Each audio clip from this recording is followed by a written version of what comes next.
అసెంబ్లీలో బల నిరూపణకు సిద్ధమని ప్రకటించారు తమిళనాడు ఆపద్ధర్మ ముఖ్యమంత్రి తిరుగుబాటు నేత పన్నీర్ సెల్వం. శశికళతో తాడో పేడో తేల్చుకోవడానికి సిద్ధమైన పన్నీర్ సెల్వం మరోసారి మీడియా ముందుకొచ్చారు.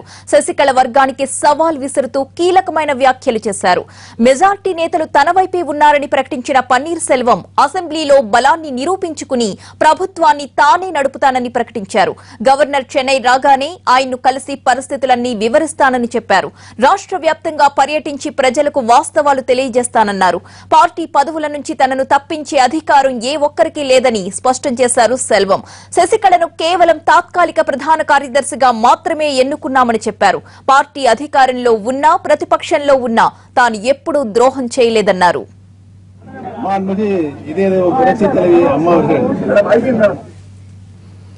12 గంటల్లో పన్నీర్ సెల్వం రెండోసారి మీడియా ముందుకొచ్చారు. ఈసారి వాయిస్ ఇంకాస్త పెంచారు. నేరుగా శశికళకు సవాల్ విసిరారు. అసెంబ్లీలో బల నిరూపణకు సిద్ధమన్నారు. సెల్వం కమెంట్స్ పై పూర్తి విశ్లేషణ మా ప్రతినిధి దినకర్ అందిస్తారు. దినకర్, చెప్పండి, తాజాగా సెల్వం కమెంట్స్ ని మనం ఏ విధంగా అర్థం చేసుకోవచ్చు? ఒక రకంగా చెప్పాలి అంటే చాలా ఘాటుగా హెచ్చరించినట్లే అనిపించింది శశికళని. దీన్ని ఎలా అర్థం చేసుకోవచ్చు మనం? శశికళకు ఛాలెంజ్ విసిరారని చెప్పుకోవచ్చు ఓ పన్నీర్ సెల్వం. ఆయనతో పాటు నిన్న కామెంట్స్ చేసినటువంటి వ్యక్తి ఎవరైతే ఉన్నారో పాండ్యంతో పాటు అలాగే శశికళ వ్యతిరేక వర్గంతో ప్రెస్ మీట్ పెట్టినటువంటి ఓ పన్నీర్ సెల్వం మొదటి బాల్తోనే ఆవిడపైన భారీ స్థాయి ఆరోపణలు చేశారు. జయలలిత మృతికి సంబంధించి తనకు అనేక అనుమానాలు ఉన్నాయి, తనను కూడా చూడనీయకుండా చేసినటువంటి శశికళతో పాటు శశికళ ఎన్నో అవమానాలు చేసిందని చెప్పి ఆరోపిస్తున్నటువంటి ఆయన ఈరోజు జయలలిత మృతికి సంబంధించి జరిగినటువంటి అనుమానాలపైన దానిపైన హైకోర్టు మాజీ జడ్జితో విచారణ చేయిస్తాను, దీనికి సంబంధించి ఒక కమిటీ కూడా వేస్తానని కూడా చెప్పి ఆయన ఛాలెంజ్ విసరడంతో జయలలిత మృతికి సంబంధించి మరింత అనుమానాలు వ్యక్తమవుతున్నాయని చెప్పవచ్చు. ఏకంగా పన్నీర్ సెల్వమే ఇలా మాట్లాడడంతో, ఎందుకంటే సీనియర్ అయినటువంటి పన్నీర్ సెల్వం, 3 సార్లుగా సీఎంగా ఉన్నటువంటి పన్నీర్ సెల్వం, అన్నా డిఎంకే పార్టీ భక్తుడిగా ఉన్నటువంటి పన్నీర్ సెల్వం ఇలాంటి స్ట్రాంగెస్ట్ కామెంట్స్ చేయడంతో మొత్తం అన్నా డిఎంకే పార్టీతో పాటు కార్యకర్తలు ఉన్నటువంటి అనుమానాలకు మరింత బలం చేస్తున్నట్టుగా చెప్పుకోవచ్చు. జయ మృతి పైన ఏకంగా కమిటీని ఏర్పాటు చేస్తానని ఆయన ప్రకటించడంతో మొత్తం తమిళ రాజకీయాలు మరింత వేడెక్కాయని చెప్పొచ్చు. అయితే ఇంకొక ప్రయత్నం కూడా చేశారు. తనకు బీజేపీతో ఎలాంటి సంబంధం లేదు, బీజేపీ ఆడించినట్టుగా తను ఆడటం లేదని చెప్పి కూడా ఆయన స్పష్టం చేసినటువంటి విషయాల్ని మనం ప్రెస్ మీట్ లో చూడొచ్చు. అలాగే పార్టీ కార్యకర్తలు కోరుకుంటే ముఖ్యమంత్రి పదవికి తాను చేసిన రాజీనామాను ఉపసంహరించుకుంటానని, అసెంబ్లీలో బలం నిరూపించుకుంటానని కూడా ఆయన గట్టిగానే సవాల్ విసిరారు. ఇక తమిళనాడు ఆపద్ధర్మ ముఖ్యమంత్రిగా ఉన్నటువంటి తనను సస్పెండ్ చేసేదాన్ని కానీ అలాగే అధికారంలో నుంచి కానీ తొలగించే అధికారం ఎవరికి లేదని చెప్పి కూడా ఆయన శశికళను పరోక్షంగా ఉద్దేశించి చెప్పారు. పార్టీ పదవుల నుంచి తను తొలగించినా కానీ పార్టీకి విధేయుడుగానే ఉంటానని చెప్పి కూడా చెప్పడం జరిగింది.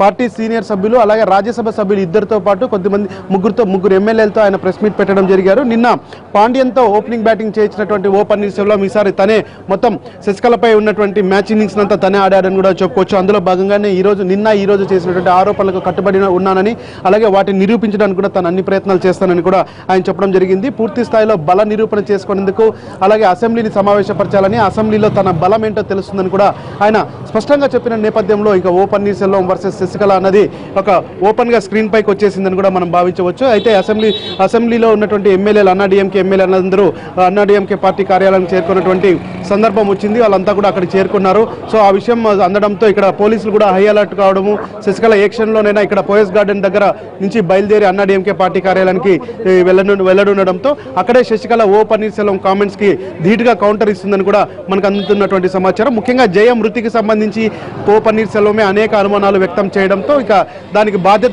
దానికి సమాధానం చెప్పాల్సిన బాధ్యత కూడా శశికళ మీదనే ఉంది. మరి శశికళ జయలలిత మృతికి సంబంధించి ఏం చెప్తారనేది మాత్రం వేచి చూడాల్సింది అని చెప్పుకోవచ్చు. ఇక సీఎంగా తాను తిరిగి కొనసాగడానికి ఎలాంటి ఇబ్బందులు లేవు, ప్రజలు కోరుకుంటే ఒకవేళ నా సర్వీసులు అవసరం అనుకుంటే ఖచ్చితంగా తాను చేసినటువంటి రాజీనామాని వెనక్కి తీసుకుంటానని చెప్పారు. ఇక అలాగే జయలలిత మేనకోడలు, జయలలిత అన్న పిల్లలన్నా తనకు ఎంతో ఇష్టమని, వారితో కలిసి పనిచేయడానికి అలాగే శశికళను సీఎం పీఠం ఎక్కకుండా చేయడానికి దీపతో కలిసి పనిచేయడానికి తనకు ఎలాంటి ఇబ్బందులు లేవని కూడా చెప్పడం జరిగింది. ఓవరాల్ గా చూస్తే శశికళకి ఎవరైతే వ్యతిరేకంగా ఉన్నారో వాళ్ళందరినీ ఒక ఏకతాటిపైకి తీసుకొచ్చి వాళ్ళందరితో శశికళకు వ్యతిరేకంగా పోరాడాలని చెప్పి ఓ పన్నీర్ సెల్వం ఫిక్స్ అయినట్టుగా మనకు కనిపిస్తుంది. అయితే అమ్మ చూపిన బాటలోనే నడుస్తాను, ఎందుకంటే జయలలిత తనకు దేవతతో సమానమని, ఆమె అడుగుజాడల్లో నడుస్తానని చెప్పి పన్నీర్ సెల్వం పదే మెన్షన్ చేయడం జరిగింది. ఆమె మరణంపై తనకున్న అనుమానాలని ఉన్నాయని, అమ్మ మృతిపై కూడా ఇది ఉన్నటువంటి పరిస్థితి అని చెప్పొచ్చు. ఇది ఇక్కడ చూడొచ్చు శశికళ బయలుదేరినటువంటి విజువల్స్ మనం చూస్తున్నాం. అన్నా డిఎంకే పార్టీ కార్యాలయానికి శశికళ బయలుదేరింది. శశికళ వెళ్తున్నటువంటి కాన్వాయ్ కి అనుగుణంగా జయ టీవీ ఆవిడ బయలుదేరడానికి సంబంధించి కూడా విజువల్స్ ని లైవ్ లో టెలికాస్ట్ చేసినటువంటి పరిస్థితి లైవ్ టీంలు ఇక్కడ నుంచి అందిస్తున్నట్టు చూడొచ్చు. మనం చూడొచ్చు ఇదో కాన్వాయ్తో పాటు వెళ్తుంది.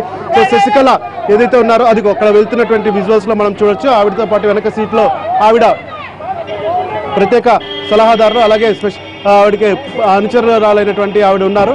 సో ఇలవరసి ఎవరైతే ఉన్నారో ముందు నుంచి కూడా ఆవిడ శశికళతోనే ఉన్నటువంటి పరిస్థితి ఉంది. ఆవిడని చిన్నమ్మ అని కూడా అని చెప్తారు. సో ఇప్పుడు ఈ చిన్నమ్మ అన్నాడీఎంకే పార్టీ కార్యాలయానికి చేరుకుంటుంది. అక్కడ ఎమ్మెల్యేలతో సమావేశమైన తర్వాత ఎలాంటి నిర్ణయాలు బయటకు వస్తాయనేది మాత్రం వేచి చూడాల్సిన పరిస్థితి ఉంది. ఇంతసేపు పోయస్ గార్డెన్ చుట్టూ తిరిగినటువంటి అన్నాడీఎంకే పార్టీ రాజకీయాలు ఇప్పుడు అన్నాడీఎంకే పార్టీ కార్యాలయానికి చేరుకున్నాయని కూడా చెప్పవచ్చు.